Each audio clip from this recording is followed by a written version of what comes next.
Well, good morning. It's a beautiful Thursday morning, and moved back out to the back porch to do our video this morning. We waited for our midweek conversation and prayer until Thursday this week because the church council met last evening, and we wanted to have those conversations so I could get the results of that to all the congregation. One of the main items that we discussed was getting back to in-person worship at 9 Mile Church. And to do that, we looked at the recommendations from 4 different church bodies in the state of Indiana, including the United Methodist Church. Our conference is advising that we not resume in-person meeting for worship until June 14th. But we wanted to look at all the other church bodies and see what their advice was and what they were telling their churches as well.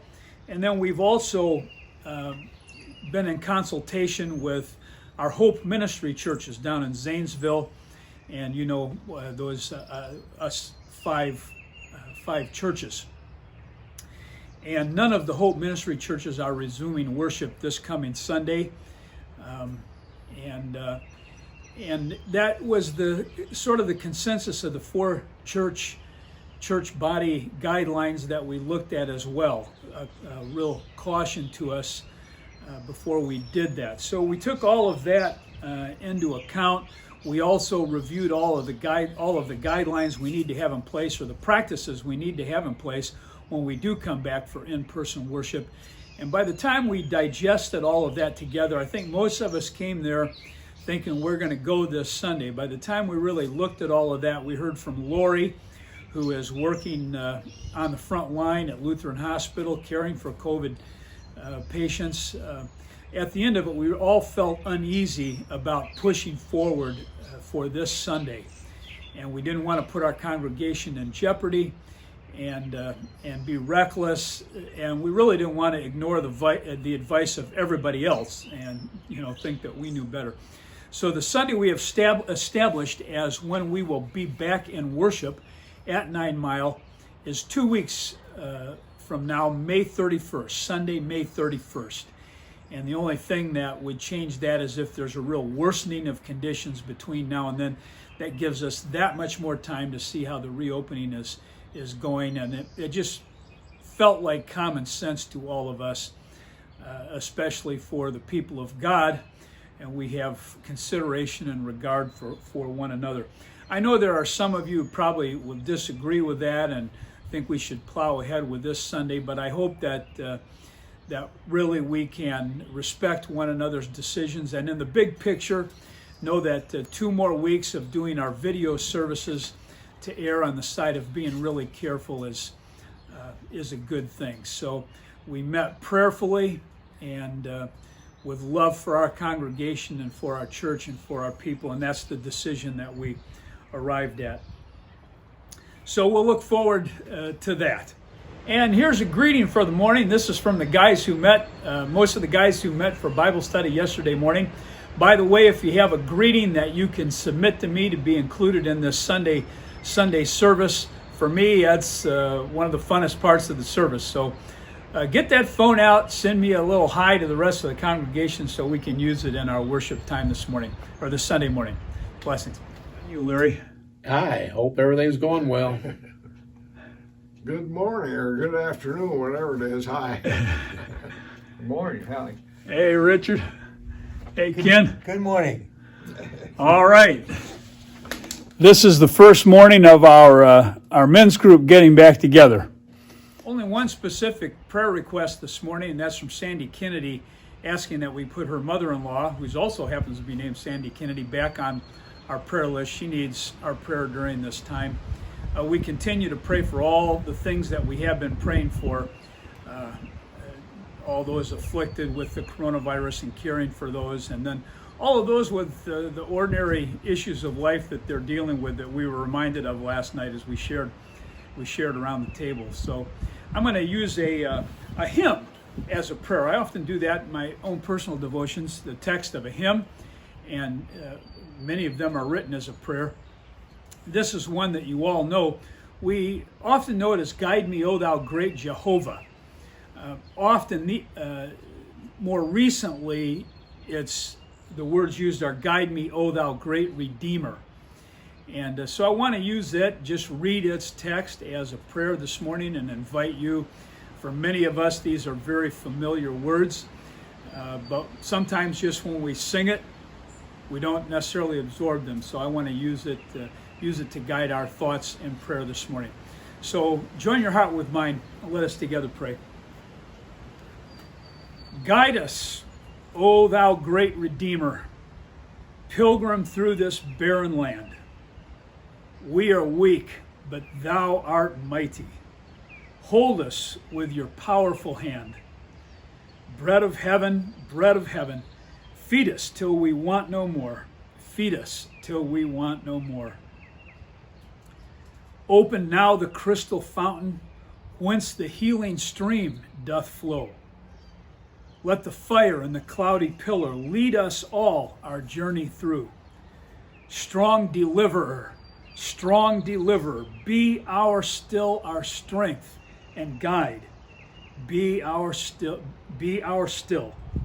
strength and guide. And when we tread the verge of Jordan, bid our anxious fears subside. You who are death of death and hell's destruction, land us safe on Canaan's side. Songs of praises, we will ever give to thee. Songs of praises, we will give to thee. Be in prayer. Since we have this couple more weeks, I'm assembling an email list of everybody that I can. And Larry has put together our full prayer list, and I'm going to try before this coming Sunday to get to attach that to an email and send it out, and so that list would be refreshed for all of us. And he'll do his whole insert with all the news that I'm not necessarily sharing during our video time, and try to get that out for those of you who would like that, and for our prayers. The song I'm attaching this morning has to do with prayer, a medley of two great songs. Back when I was a teenager, I had a weird collection of albums from, head-banging rock to ballads, but I also had most of Chet Atkins records, guitar records. And so the song I'm commending to you today is Chet Atkins and Garrison Keillor, very early in Garrison's career. He looks like a young man, so does Chet for that matter. So it's great guitar work, and Garrison singing a medley of Sweet Hour of Prayer and His Eye is on the Sparrow. It's about a 5-minute piece, and I hope it blesses you this week as it's blessed me. God be with you till we meet again.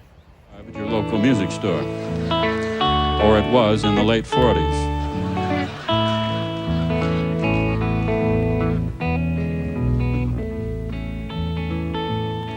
Sweet hour of prayer, sweet hour of prayer that calls me from a world of care and bids me at my Father's throne make all my wants and wishes known.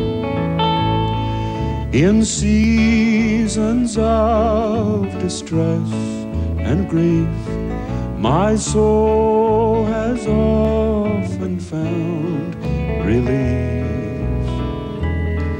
and oft escaped the tempter's snare by thy return, sweet hour of prayer. Take it there, Jim.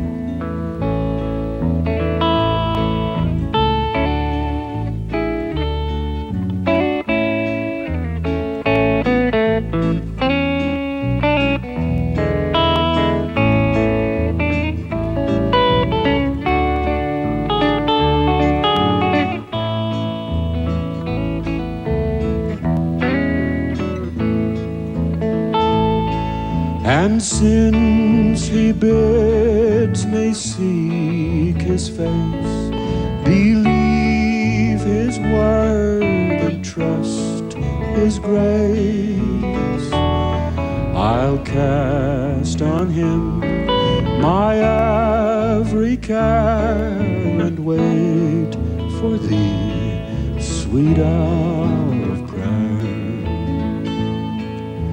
Why should I feel discouraged? Why should these shadows come? Why should my heart feel so lonely, longing for heaven and home, when Jesus is my portion, my constant friend is He. His eye is on the sparrow, and I know He watches you and me.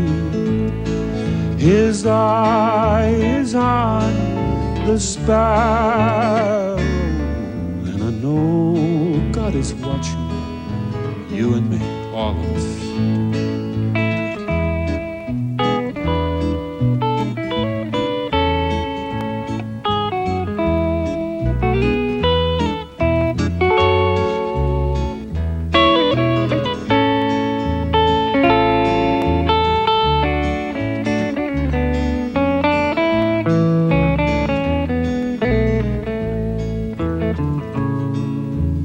Living in this great city, armies of poor and unknown, lonely and sick and homeless, lie in the shadows all alone. But God will never forsake them, these ones whom we never see, 'cause His eyes on all of His sparrows, everyone, just the same as He watches you and me. His eye is on the sparrow, and I know God is watching you and me. You know this chorus? I sing because I'm happy. I sing because I'm free. His eye is on the sparrow, and I know God is watching you and me. His eye is on the sparrow, and I know God is watching over you and me.